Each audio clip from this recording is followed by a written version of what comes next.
많은 세입자분들이 계약 기간이 1년이나 남았는데 무조건 다 살아야 하나요? 라는 의문을 가지게 되는 상황이 있으시죠? 계약 기간이 아직 많이 남았지만 급하게 이사를 가야 하는 상황이 생길 수 있는데요. 이런 경우에도 사실 몇 가지 법적인 사유가 있으면 중도 해지가 가능해요. 오늘은 계약 기간이 아직 남았는데도 임차인이 법적으로 계약을 종료할 수 있는 경우를 구체적으로 알려드릴게요. 계약 만료일이 다가올 때 임대인과 임차인 모두 아무 말 없이 넘어가면 자동으로 같은 조건으로 임대차 계약이 묵시적으로 갱신이 돼요. 이렇게 묵시적 갱신이 된 경우라도 언제든지 임차인이 원할 때 중도 해지를 하고 이사를 갈 수가 있어요. 하지만 이때 가장 중요한 건 임차인이 나가고 싶은 시점 최소 3개월 전에는 임대인에게 계약 종료 통보를 해줘야 돼요. 예를 들어 12월 15일에 이사를 가려고 하는 경우라면 그로부터 최소 3개월 전에 종료 통보를 해줘야 돼요.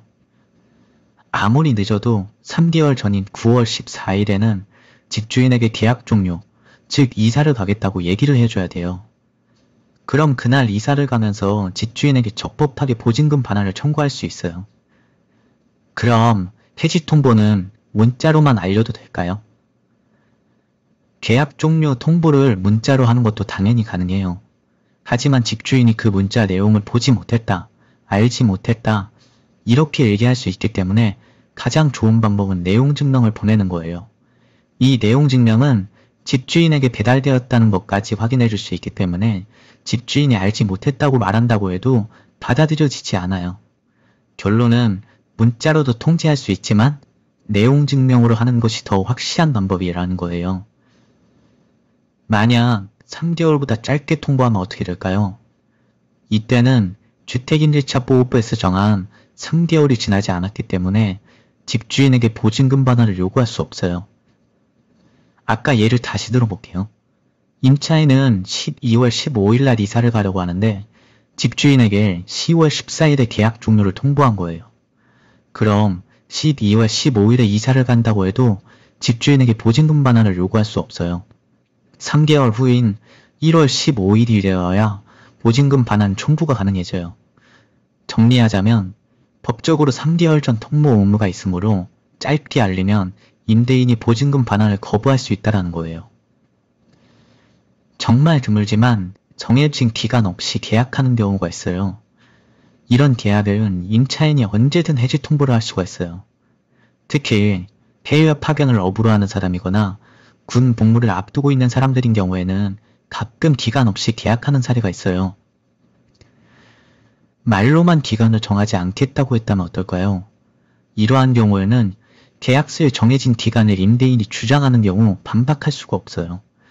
구조된 내용은 언제든지 철회될 수 있기 때문에 법적으로 인정받으려면 계약서의 기간이 공란이거나 기간 없음으로 명시되어 있어야 돼요. 그럼 집주인이 최소 1년은 살아야 한다고 말하는 경우라면 어떨까요? 기간을 정하지 않는다는 내용의 계약서가 있기 때문에 다른 명시적 기록이 없다면 임차인의 해주권이 당연히 우선해요. 최소 1년은 살아야 한다. 이런 주장은 임대인의 억지 주장이 될 수밖에 없어요.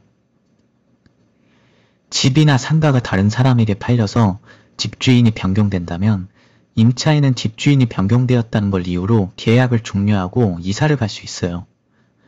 왜냐하면 임차인 입장에서는 새로운 집주인과 계약을 유지하고 싶지 않을 수도 있고 아니면 집주인의 변경이 내 생활이나 영업에 불편함을 초래할 수 있기 때문에 그래요. 대법원 판례에서도 집주인이 변경되면 임차인은 해당 임대차 계약을 종료할 수 있다고 나와 있어요. 집주인이 바뀌어도 계약은 그대로 승계되는데 정말 바로 이사 갈 수 있을까? 이런 의문이 들을 수도 있을 것 같아요. 집주인이 바뀌어도 계약은 그대로 새로운 집주인에게 승계되는 건 맞아요. 집주인에게 계약이 그대로 승계되는 건 맞지만 위에서 말씀드린 것처럼 대법원 판례에서 임차인의 해지권을 인정하고 있기 때문에 임차인은 계약을 종료하고 나갈 수 있어요. 그럼 변경된 집주인이 보증금을 못 주는 상황이라면 어떻게 해야 할까요? 그렇다고 해서 이전 집주인에게 보증금 반환을 요구할 수는 없어요. 기존 계약의 모든 의무를 변경된 새로운 집주인이 승계하였기 때문에 오로지 새로운 집주인에게만 보증금 반환을 요구할 수 있어요. 이러한 경우에는 임차권 등기 명령이나 지급 명령 절차를 진행할 수밖에 없어요. 위와 같이 법적으로 정당하게 계약을 해줘야 할 수 없다면 임대인에게 협조를 구할 수밖에 없어요. 대신 다음 세입자를 미리 구해야 돼요. 또 새로운 세입자와의 부동산 계약을 하게 될 때 임대인의 몫의 복비를 임차인인 내가 부담해야 돼요. 다음 세입자를 구하는 것과 복비 부담은 중도 해지를 하게 되는 경우에 관행이라고 알아두시면 돼요. 이렇게까지 할 수 있다면 임대인은 불이익을 보는 것이 전혀 없기 때문에 당연히 임차인의 계약 해지를 받아들이게 돼요. 오늘 내용이 조금 복잡할 수 있겠지만 중요한 건 계약 기간 중 해지가 무조건 불가능한 건 아니라는 거예요.